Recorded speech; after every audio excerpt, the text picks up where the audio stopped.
guess I'm curious how you went about choosing the 5 images that sort of provided the foundation or the inspiration or some part of the starting place for this micro dance. Yeah, it was cool because I don't work like that ever. Like I don't usually use images as source material, or maybe I don't think I've planned that way. So the process was super different than like the way I naturally choose to work. So it's pretty cool to um, just like kind of get the nuts and bolts handed to you, and they're like, make something. You're like, okay, great, we'll try. But it's really cool to kind of like work in from like a deconstructed way and try to make something out of different parts. But I was with Kara Hagen, and she we just talked, and we just kind of looked through the files, like, this is interesting to me, this is interesting to me, and it was just whatever aesthetically popped up for either of us. And kind of like give and take. And we're like, do you like this one? Sure, I like this one. Do you like that one? Sure, I like that one. And it really super quick. There wasn't much like, there was intention, but it wasn't like there's a lot of thought and like process in it. It was like, oh, these shapes speak to me for whatever reason. Let's choose them. And how did you start working with those? Once you'd chosen them, how did they inform what became your dance? Yeah, so I think this is probably where my own process kicked in, because I could have kept pushing the envelope and like, let's think of different ways to work. And I was like, nope, not today. Which I think that's okay, because I'm still honing what that process is.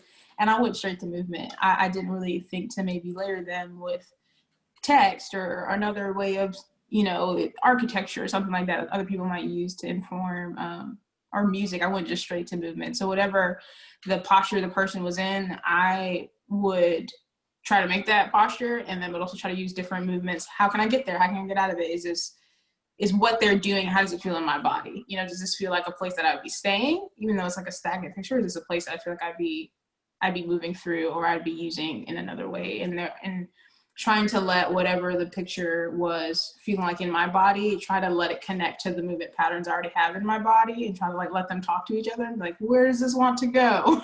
Does this, hello self, does this feel like it's moving? Does this feel like something else I know in my movement vocabulary that I could play with or tailor?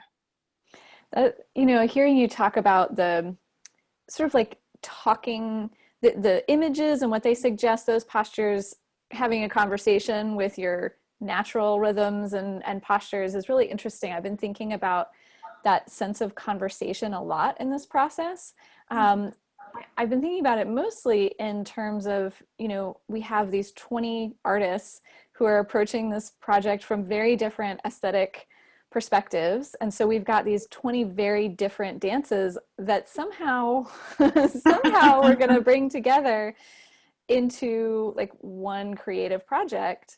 And I'm thinking about it a little bit like a conversation, so that we have all of these voices heard and represented and interacting with each other in some way. And so I was curious too, about what it would be like to kind of interact with these images from the past, some of them just a few years ago, others from much farther away, sort of chronologically, and just what it would be like to kind of fit your body into those.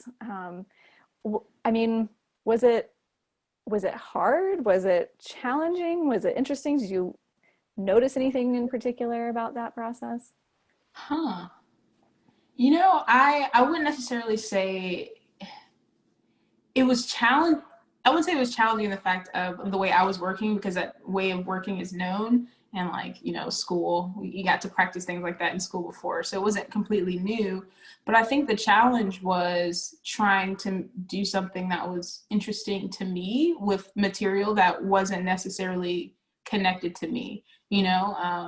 It's connected to other people and their processes. So the interesting part was like, well, how do I make this set of imagery communicate with my body in a way that interests me, so I can commit and attack the movement in a way that is performative, like in a way that is, has a look and a feel of its own. So I think that was probably the hardest part about it, was the translation from something stagnant and disconnected to make it embodied and personal, and then to not even keep it embodied and personal, and then communicate that outwardly in a film nonetheless, you know? So, yeah. Do you feel like you got to a place where it felt like you and what you wanted to be saying in there? Oh yeah, absolutely. I was like, it got to the point where I was like, I guess where I was like, man, have I even echoed back to the photos? Like, have I turned this into something else? Have I actually been true to the prompt?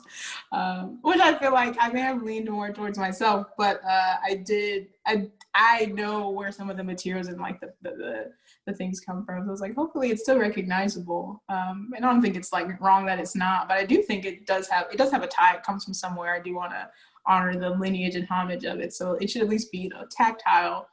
Like, it's there. Right. It's like in the DNA in the DNA of the dance.